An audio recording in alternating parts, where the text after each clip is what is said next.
to the United Snakes, land of the thief, home of the slave. Grand Imperial Guard, where the dollar is sacred and proud. Let's do the real, come on now. Smoke and mirrors, stripes and stars, stolen for the cross in the name of God. Bloodshed, genocide, rape and fraud, written to the pages of the law, good law. The cold continent latchkey child ran away one. Hi, I'm Brittany with Kempis, live in the Haven. Today we have the insightful and socially active rapper, Brother Ali. Thank you for joining us today. Thank you. Thank you so much. Okay, we're going to play quick fire to get to know you a little better, so here we go. First, what is your favorite food? Sweet potato pie. Really? And what does the world need more of? Love. I mean, it sounds very cliche, but it's the truth. It really is. And what's your favorite holiday? So the Muslims have two holidays that are like official holidays, and they're both called Eid. And one comes, the major one is when the people go to Hajj, like when the people go to Mecca, and then the other one is at the end of Ramadan. And that one at the end of Ramadan is my favorite.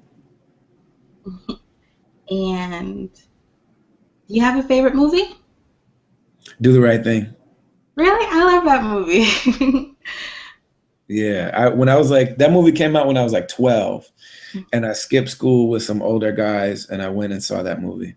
And I was a huge Public Enemy fan, and so like just, you know, like going in there and seeing that and the way that it starts with Fight the Power was like really just life-changing.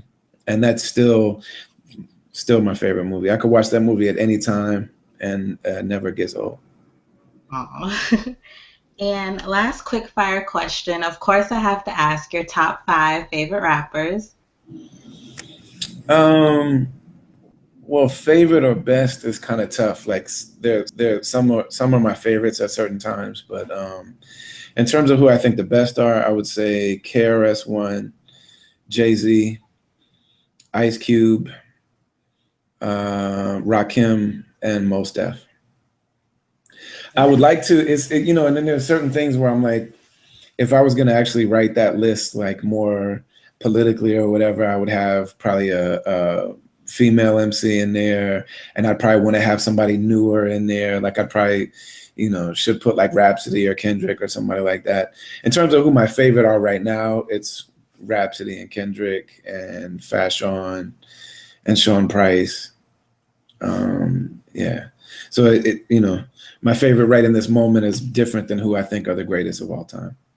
Okay, makes sense. Well, thank you for playing Quickfire with us. It got us a chance to know you better. But we're dying to know, how did you come to terms with rap being your passion or your calling in life? I was really early. When I was 7 years old, I got into just the whole cultural aspect of hip hop, breaking and trying to do graffiti. And I wasn't very good at either one of those things, but the rapping part caught on really early. And from that point, when I was 7 or 8 years old, when people would ask what I want to do, I always said that I want to be an MC. And the only person that was really supportive was my grandmother, who actually died when I was 8. And her funeral was the first time that I ever got on the mic and performed for people. And so ever since then, that's all I've ever wanted to do. Wow. And how old were you when you wrote your first rap? I wrote little bits and pieces, and I started by taking other people's songs and just changing them a little bit here and there. So I started out taking like Slick Rick rhymes and Melly Mel. Those were my favorites. And Houdini, I really liked Houdini a lot. And so I would take their rhymes and change them, and Run DMC too. I would just put my own little things in there.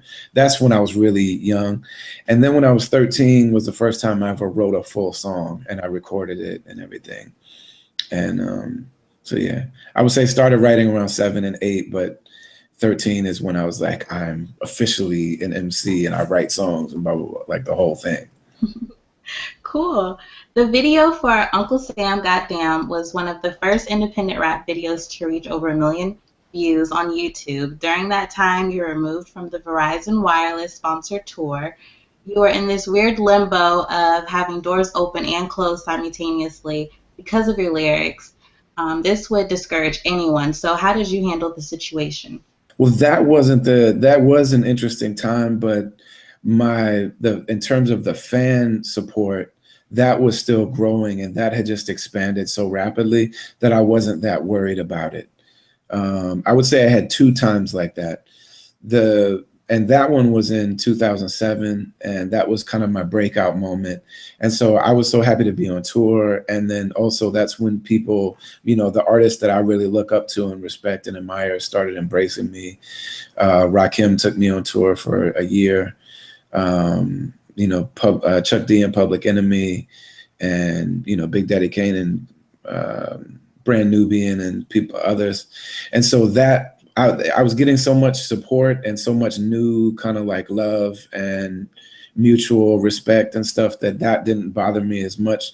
The one that did bother me, I would say, is when in 2012, when my last major album came out, I did see, that was the first time that I made a completely overtly social or political album.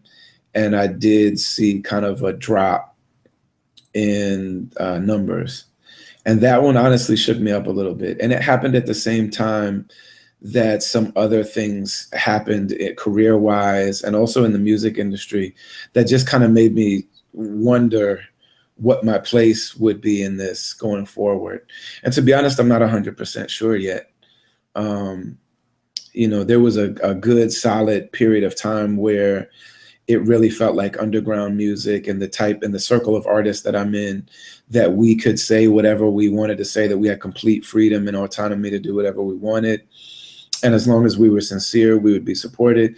And then, some things kind of happened that just kind of made me question how real that really was or is. And so I would say that was the most difficult time, was 2012 and 13. Since then, I've really just kind of like resettled into the idea that this is going to be whatever I make it. And I've really become happy and satisfied with whoever is listening and finds benefit in what I'm doing, that I'm just grateful for that. And it's good that when business was really, really great, I didn't set my lifestyle standards too high. I had good mentorship that told me basically, buy a house that you can afford in your worst year and set your lifestyle standards, get a car that you can afford, get it, so that I don't have to please the people or please the audience or please the market. I literally can do what I want to do. And, I don't have to necessarily chase commercial stuff or even fan support. Like I literally can do what I want to do. But I would say that was the most difficult time. That was great advice, and that you listened was also great. But that was really a lot of love. Mm-hmm.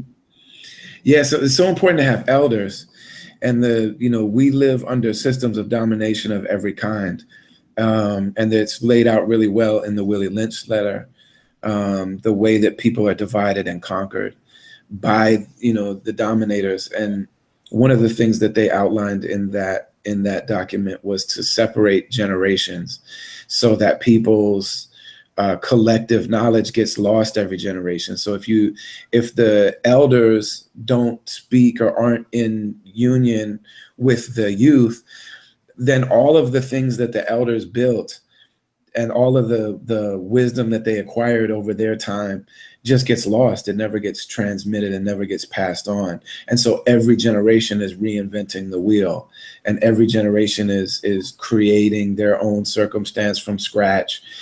But meanwhile, the people who are in control of things, at least in the outward world, they're passing their knowledge on. And so this is one of the things that keeps dominators dominating and keeps the oppressed people oppressed. And so I've really benefited a lot from, being able to talk to Chuck D and being able to talk to Rakim and being able to talk to Lord Jamar and Sadat X and other people that have been able to to really, impart some of this stuff. I would say Chuck D is the main one. Bun B is another person like that. David Banner is another person like that. Kweli is another person like that. But Chuck D, more than anybody, will sit and talk to any young artist or creative person, and really just give them all of the wisdom that he has. When you're stressed or frustrated, how do you find solace or peace of mind? Well, the spiritual tradition, just spirituality in general, but the particular spiritual tradition that I'm part of is really beneficial to me. And I find that the more I give of myself to it, the more it reveals itself to me. So there was a period where, I've been a Muslim for 20 something years since I was a teenager, but within the last few years, I've really, a lot of doors have been opened for me to see the more spiritual side and the more metaphysical side of Islam and the Islamic tradition and that worldview and that understanding. And so it's been really good to get in touch with some of those practices. And they really have served me really well, and I'm really appreciative of them. And like you mentioned, you converted to Islam at an early age at 15. How did you come to the decision? Malcolm X was the main, I would say, catalyst for that. Malcolm X is, he's I believe the greatest hero and the greatest figure that we've had in this modern time. And so many people draw inspiration from him from so many different circles and arenas. But to me, he was the most truthful, sincere, fearless person that I ever, encountered. Granted, it's mainly through his speeches and his autobiography and then the movie that Spike Lee made. But, I had always been a seeker in terms of religion, but I wanted this holistic approach. So I wanted to have a life system or a wisdom tradition that dealt with justice, and that also dealt with spirituality, and that also dealt with learning, and also dealt with every aspect of life, and brought it all together. I really always believed that, if we have a creator, and I've always thought that we do, that creator would give us guidance that would bring together and synthesize all the parts of our life and wouldn't leave anything out, and would make us complete, whole, integrated people.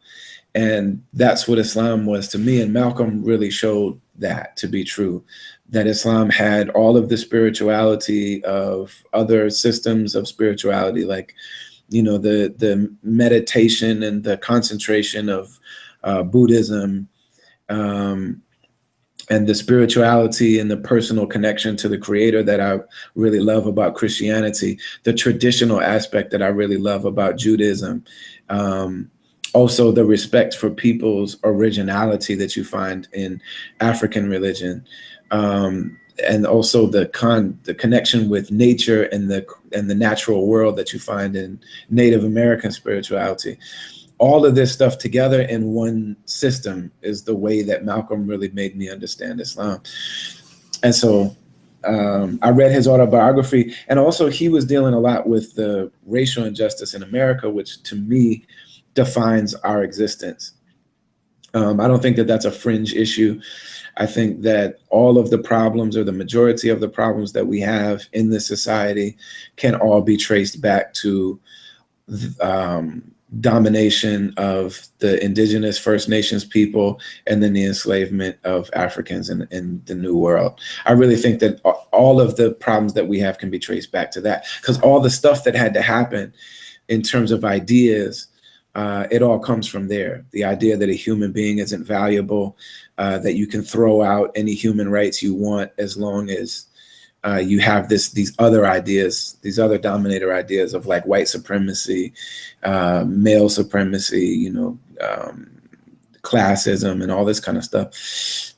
So Malcolm was a person who really believed that that Black people, Africans in America, should completely be separate, and should determine their own destiny, and that the European Americans should just be left to their own devices, and that there really was no hope for them because there's not a whole lot of evidence to the contrary.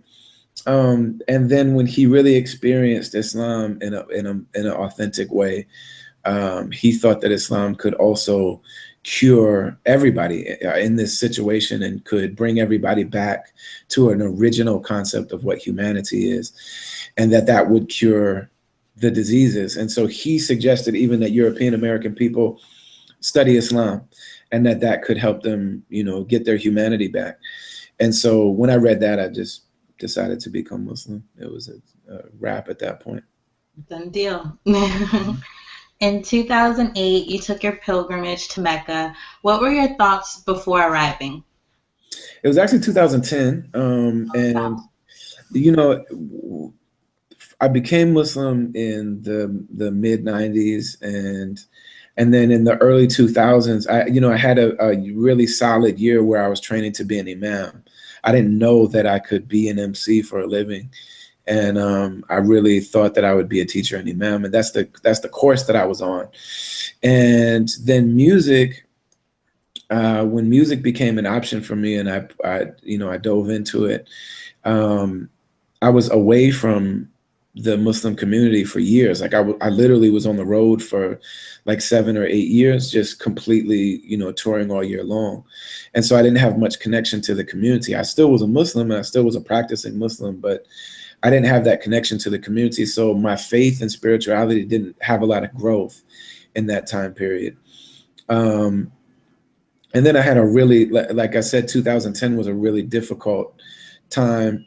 And that's when I made the pilgrimage. And so when I left, I didn't feel that connected spiritually, to be honest. I really felt disconnected. And so my thoughts leaving for the pilgrimage were that I really wanted it to have the effect that I was hoping it would have. I was looking to be reconnected and reinvigorated and recharged. And that's really what happened. And you stated that racism is an institutional part of our society where white people are the beneficiaries of a lot of shit and are privileged. Privilege being defined as when you're in a position or situation where you don't have to think about anything. Is it possible for society to move past the privilege mentality? And if so, how? Is it possible? I mean, I don't think it's a matter of moving past. I think, there are kind of two ways when you look at, well, first of all, just to touch on those points a little bit. So white supremacy is specifically what we're talking about. Racism is like a generic term is fine. But, if the doctor tells you have cancer, you want to know what kind of cancer do I have so that you can know exactly how to target it. Or if a doctor says you're very sick, you have a life-threatening disease, you want to know what that disease is specifically. So we have to diagnose and be really clear about the fact that, the new world and the modern world is really hinged on white supremacy. And people hear the word white supremacy and they think about, Dylann Roof or like the Ku Klux Klan or the Hitler and the Nazis or something like that.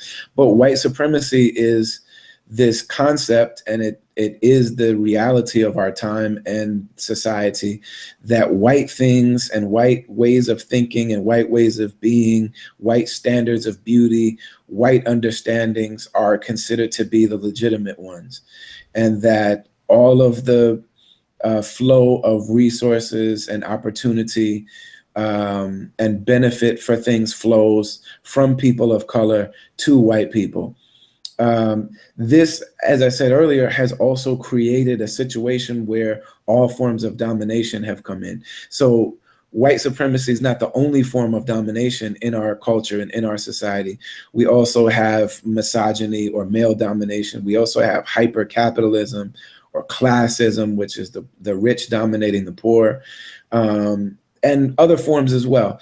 But so a lot of times white people who aren't rich will hear this term white privilege and white supremacy, and their natural kind of gut reaction will be, well, I'm not privileged, I'm poor, or, you know, I'm not privileged, I'm handicapped, or I'm not privileged, I'm gay, or I'm not privileged, and it is very possible and likely for most people to be privileged in some ways and oppressed in others. But privilege means that without doing anything, the injustice in society will benefit us, whether we actively engage in it or whether we like it or not. And the reality is that because this society is hyper competitive, when everybody's competing for money and when everybody's competing for opportunity, competing for education, competing for business, competing for everything that we do is a competition. Not all societies are set up that way, but ours is. So when it's a big competition, if some people have challenges or obstacles or, you know, these constant barriers or weights just kind of tied around them, then the people who don't have those challenges are privileged, whether they want to be or not, until something in that changes. Either the hyper competitive nature of it changes or the white supremacist nature of it changes. So, you know, just talking about those ideas, you know, we're really, especially when we talk to European American people, there's this concept of whiteness that's really inhumane, and it's damaging to everybody involved, but it's most damaging to the people who have been taught that they're white. European American people were not considered, they didn't consider themselves to be white before a few hundred years ago. 500 years ago, 600 years ago, there was no such thing as a white person. There were Europeans who were German and Scandinavian and, you know, Russian and Polish and, you know, English, and they were fighting each other. And they had culture, they had music, they had dances, they had stories, they had traditions, they had religion. They had spiritual systems. They had the full life of human beings. And at some point, the people who were in charge of all of those systems in Europe decided that rather than fight one another, that they could colonize the world if they could unite the European people under the idea of whiteness. So whiteness was created for white supremacy. It has no meaning. White has no meaning other than you're better than somebody else and you're higher than somebody else on the totem pole in a white supremacist society. So there's people in India that are called white Indians. And there are people in Brazil that are called the white Brazilians. There are people in Puerto Rico called the white Puerto Ricans. There are people in Thailand called the white Thai. But when they come to America, they're not white anymore, because then you get here or to Europe, where there's, you know, whiter people, and they're not white. They were white when they were the lightest people in that society. And so whiteness is this like really ugly lie that people adopt, and it disconnects them from their own humanity. So these are the challenges when you start talking about these things. People of color have no problem. They've lived with this reality for centuries. White people, though, or European people who have been convinced that they're white without really even questioning it. European people are taught this idea before they have a chance to question, well, what does it mean? Is that really how I want to identify? They're taught that before they even had a chance for any of that. And so when you start talking about this stuff, these are realities that need to be touched on. Because their natural defenses will be up so high that they won't hear anything. And it'll be very difficult for them to even have a conversation. Now, so once you identify a problem, there's become kind of two schools of thought or two ways of understanding how we remedy or attack a problem. One is progressivism, or being progressive. The other is being radical.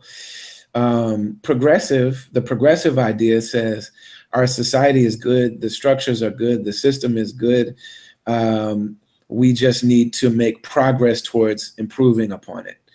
Martin Luther King is really associated with this idea. The Democratic Party is really associated with this idea. The other side of the coin says that there are deep dysfunctions that are at the core of this system. And rather than try to just make them better and polish them up, these weeds actually need to be pulled out, and we need to start over again. So, and a lot of times and this is be more associated with Malcolm X or with Minister Farrakhan or you know, even with people like, you know, Noam Chomsky or Chris Hedges, or, you know, not only these kind of like dangerous people. One of the things that the common misconceptions is that being radical means that you're violent, and that's not always the case. That's not always true. Radicalism doesn't always mean violence. And Malcolm X was never violent. And Minister Farrakhan, you know, these individuals, you know, Noam Chomsky has never told anybody to be violent. Malcolm X never told anybody to be violent.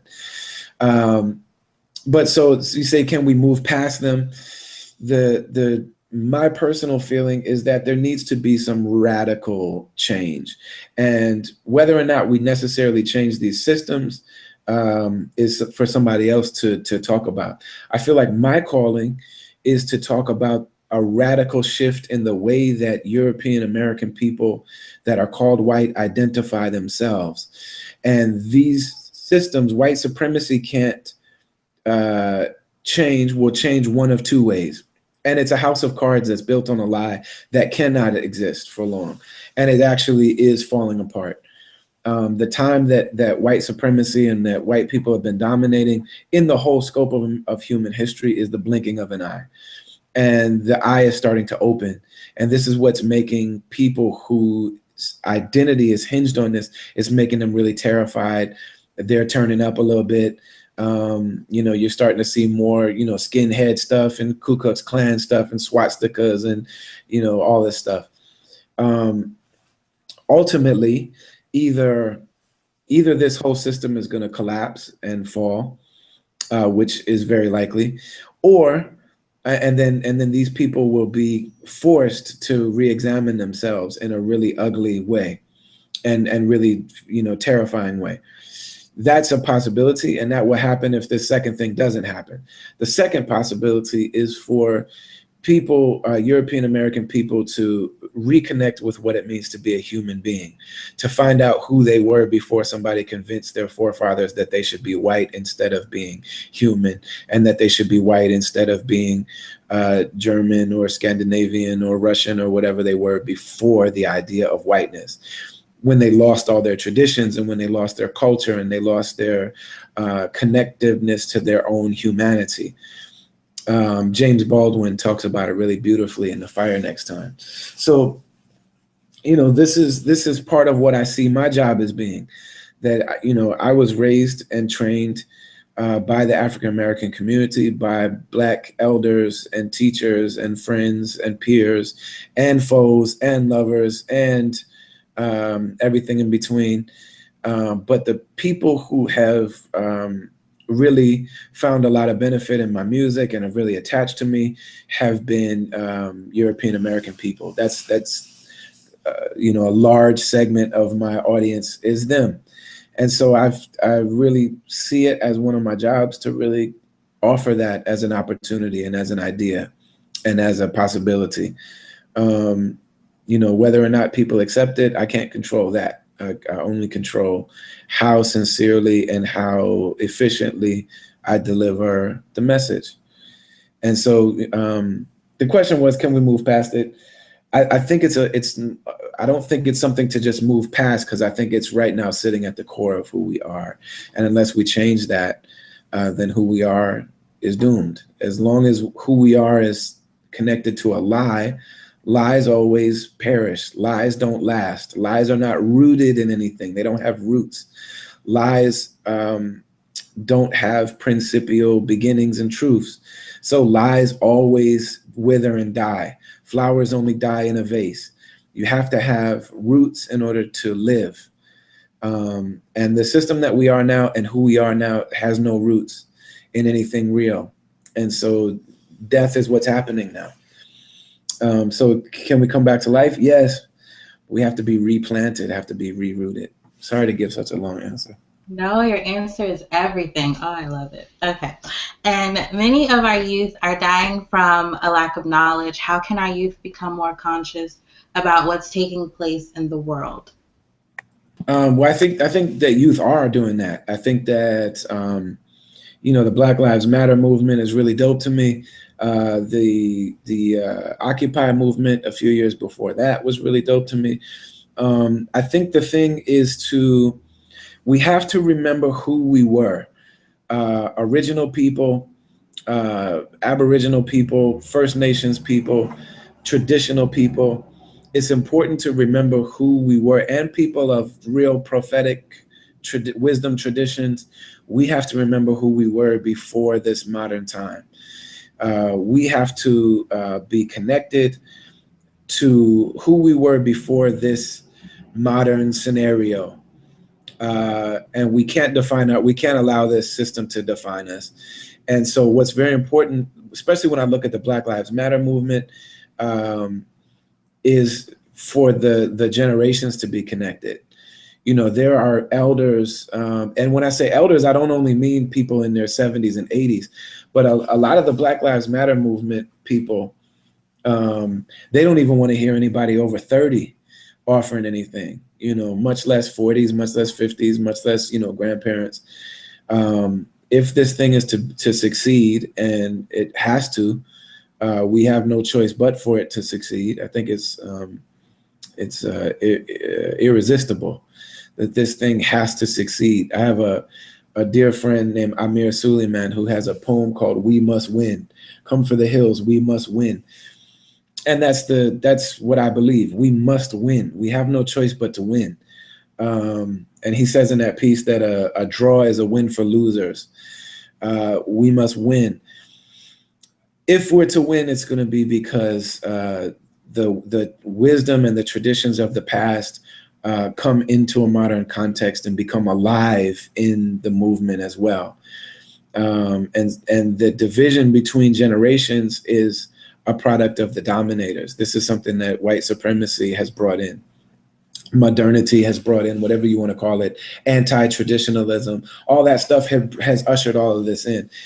And so to me, that's the key, is connecting with elders, showing deference to elders, learning from elders, but then also elders have to appreciate what young people are bringing to the table and believe them. I have, young people in my life. I'm 38 years old. I've got people in my life who are 19 to 25, and they're really active in Black Lives Matter, and they're out here in the streets, and they're shutting down the Mall of America.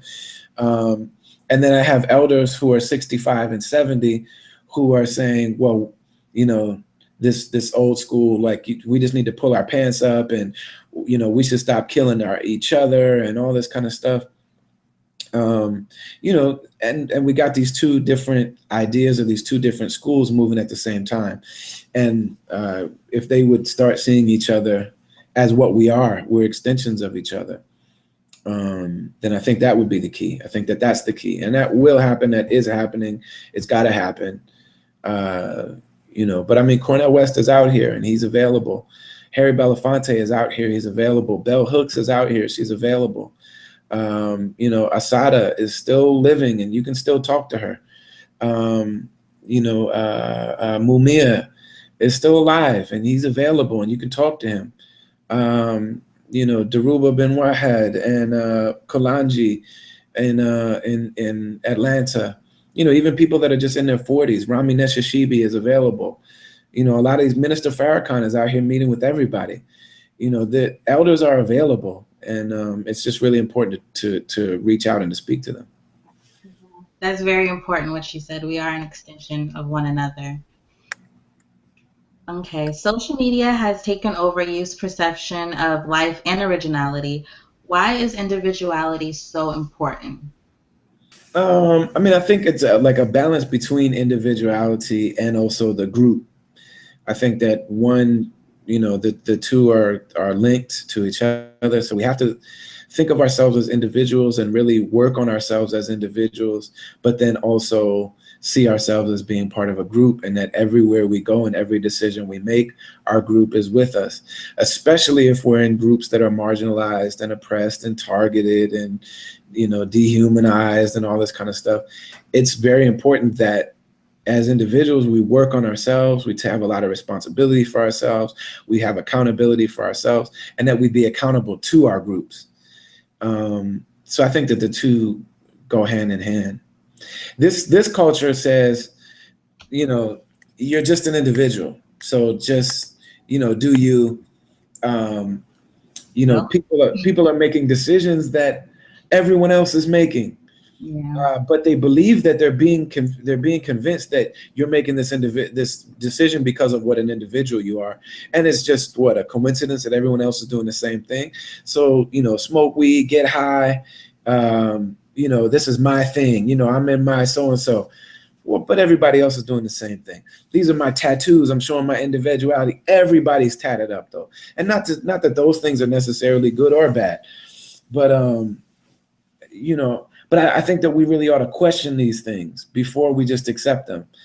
I saw Hobson, to mention like a young cat that's like really awake and questioning everything and alert and aware, talking to, I think he was talking to Vlad about, he was like, why does everybody drink but nobody ever questions? It's not even a decision. It's just understood. It's like it's mandatory in this society that everybody's going to drink. But like, why don't we ever get to choose that? Why don't we ever get to have a conversation with ourselves? Am I going to drink? Am I not going to drink? It's just understood that everybody's going to do that. And so I think that there are a lot of major decisions about who we are as individuals that are really being pushed to us as on a mass level, so that we're all doing the same things, but we think that it's an individual decision that we're making, and we don't really question what are the effects of these things. What are the effects of porn? What are the effects both on an individual and on a group of people? What are the effects of drugs and drinking, and what are the effects of all of these different things that we just kind of accept and don't really think about them. And this is what the movements in the past were telling us, that especially the Nation of Islam, especially Malcolm X, was really saying that our movement is only going to be as strong as or weak as our own personal discipline and our own personal morals with each other. If I have bad morals and we, if women are able to become liberated, but women don't have control of themselves, and if Black people and poor people and workers and people who are in oppressed groups are able to gain liberation or able to work on these things, it's only going to be as effective as the people have control over themselves and are able to make decisions about themselves. So yes, we want to be free of these systems, but we also need to be free of our own lower selves, our own demands that our lower selves make. We have to not oppress ourselves too. And so both of these things together are important. And this is why Malcolm was such a hero to me, because he really hit on both of these at the same time. Definitely. I like how you worded that. Just in order to view yourself as an individual, you need to recognize where you come from, as you mentioned, the group that you may come from. And once you do that, you gain accountability, and which will lead to self-awareness. So I like that answer. And you recently decided to stay in Oakland and study at Berkeley. What is your advice for the youth that feel like college may not be for them? I feel you. I didn't feel like college. The school that I went to, I actually didn't go to UCal Berkeley. I went to an Islamic liberal arts college in Berkeley called Zaytuna. And I went there for a specific program. Like I specifically went there for Arabic, and I thought about going there, long term. Like I really, at one point, was really seriously considering doing music on the side and just really studying full time. I think it's I think it's a matter of what's the knowledge that we need to get where we're going. And we do need to be informed, and we have to know what we're talking about. If we're going to be activists, we need to really understand the history of these movements, and in a broader context. It's great to study SNCC and CORE and the Panthers and the Garveyites and the Nation of Islam. That's the basics. That's the beginning. And then also studying the Weather Underground and studying these different movements. That's the beginning. But also we should study what our societies and what our cultures were like before we were in this modern context. African people is very important for African people to know, because African people are the archetypical human beings, the original people. All human culture and civilization comes from them. And so they should be really, really aware of what an African way of moving is. And every life system exists in Africa and existed in Africa. So there's African Islam, there's African Christianity, there's African traditional spirituality, there's African philosophy, there's African approaches to art and science and music, and these are the original first ones. So it's important to know these things. Even getting back to the idea of individualism and being in a group. Africans do everything as a group, and they're very individual at the same time. They have individual style, individual, swag, but then also have a group mentality at all times. Perfectly bringing those two things together. So anything that we want to study, anything that we want to be about, whatever we think that our work is, whatever we feel called to do. If we want to be producers, or we want to be MCs, or we want to be musicians or dancers, or, it's very important to study those things really seriously, to study who are the greatest producers in the game. My son is a producer, and he's good. And I'm really encouraging him. You have to know who the greatest hip hop producers are, know what their great albums were. And then once you get that, you start to figure out, okay, well, if my favorite producer is Dilla, who influenced Dilla? So then we go to Pete Rock. Okay, who influenced Pete Rock? Well, then that would be Marley Marl. Okay, who influenced Marley Marl? Okay, that would be so and so. And then you start dealing with James Brown. Well, what influenced James Brown? And then you start dealing with the blues, and then you start dealing with, and then that's going to lead you to West Africa, and that's going to, So we have to be rooted. We can't just make this stuff up, and we owe it to ourselves to do better than that. We owe it to ourselves to benefit from what's come before us. But that requires being humble enough to study. That requires loving ourselves enough to invest in ourselves and to understand how the world became the world, and who lived entire lifetimes investing in us.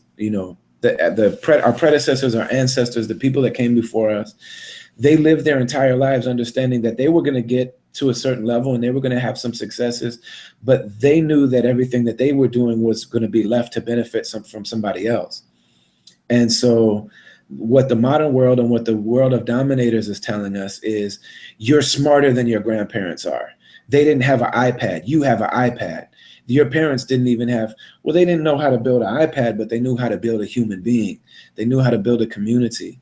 They knew how to build a heart, a mind. They knew things that we don't know. They knew how to feed themselves from the land, and they knew how to, live they knew how to build their own homes, and they knew how to build fire and just, live in the world. They knew how to be human. And so, not to throw away the things that we have, but if we can take the things that the modern world offers us with the lens of tradition, then we can decide what we want and what's beneficial for us, and then we just leave what's not. So study is really, really important. And, whether it comes from an institution or whether it comes from just being with people or self-study. And I would also say that we all need mentors. Even if we don't go to college, even if we aren't into that whole system or don't go to a church or a mosque or something like that, we all need mentors. Rumi says, the poet Rumi says that the sword the blade of the sword can go out here and chop down anything. It can chop down trees. It can chop off heads. The sword can do it. The sword is bad. It can do whatever it wants, but the sword can't carve its own handle. And so the sword is useless without somebody to carve its handle. And so we all need people to teach us and mentor us and help us become the best version of who we are. At the end of your career, what would you like people to say about Brother Ali and your legacy? That's a good question. I would just like to be of benefit. I would hope that that leave behind could be beneficial to somebody. I don't feel like I'm near the end. So, at this point, it's just about constantly refocusing.